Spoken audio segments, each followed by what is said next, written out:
Okay, so some may know or some may not know na ang X or ang Twitter.com ay isa sa mga pinaka-best research tool nyo or analytics tool nyo sa Web3, sa crypto. Um, Basta mag-follow lang kayo ng mga prominent influencers, mga researchers, mga analysts dito sa X. But marami ka rin makikita mga airdrops dito. Kung gusto mo alpha sa airdrops, marami kang makikita dito. Isa sa mga best na fina-follow ko ay ito yung mga, actually, share ko lang sa inyo yung mga fina-follow ko. Yung mga magagaling for me na malaking tulong sila.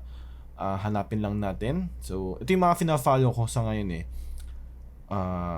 DJ News, if may di ka sa Solana, yan, malaking bagay yon. Coindesk for news. Bankless, if ETH Maxi ka, kasi itong Bankless ETH Maxi sila eh. We also have some influencers here. Hanap lang ko yung mga talagang kilala, no?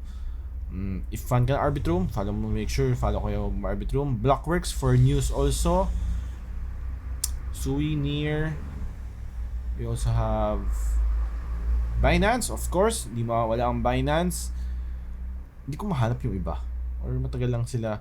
Ito, medyo ma-hype tong si KG eh. Pagdating sa mga Web3 games, medyo nang hype siya eh. But at least updated ka sa mga games, Web3 games.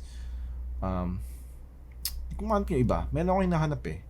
Si Sam Altman, siya yung ChatGPT, WorldCoin, Easy It's Bodega. If fan ka ng mga NFTs, meron silang podcast, pwede mo siyang i-follow para updated kayo sa mga nangyayari sa NFTs.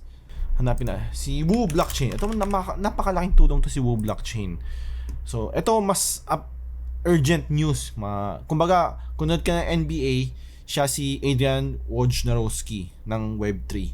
Lagi siyang nauuna pagdating sa mga updates, sa mga breaking news.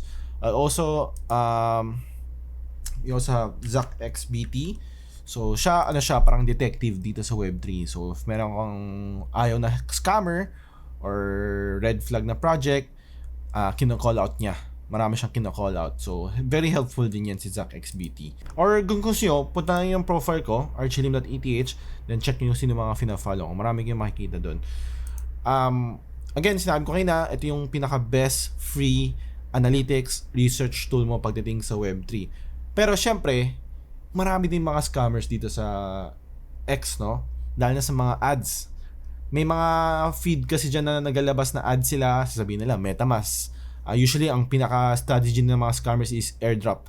Kasi dito sa X, marami kang makikitang alpha na airdrops. Kung gusto mo, kung meron kang mag-grind ng airdrops, marami kang makikita dito sa X. Pero, meron din kasi mga fake airdrops. So, kailangan mo mag-ingat, no? Make sure makikita mo yung mga ad. Merong isang button dyan na ads eh. Parang icon. Yun, mga peke yun, no? Kasi mga scammers, naglalagay silang ads dito sa X.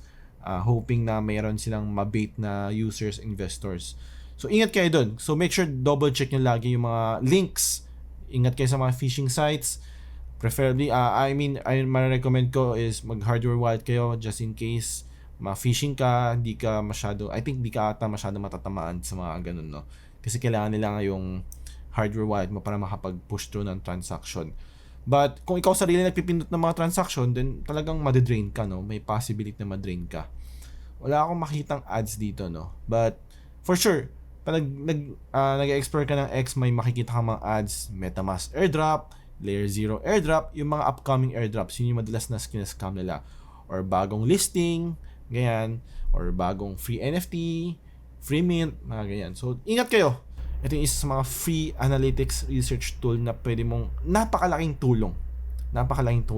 Kung may ka maghanap ng mga shitcoins, alpha, ingat lang kayo sa mga influencers kasi merong hidden agenda or paid sponsorship sila.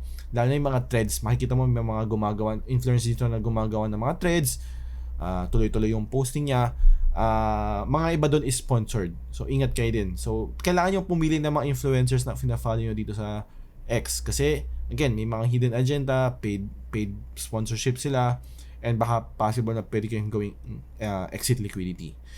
So, ingat kayo. If meron naman kayong questions about this, comment nyo lang naman eh. So, yun lang.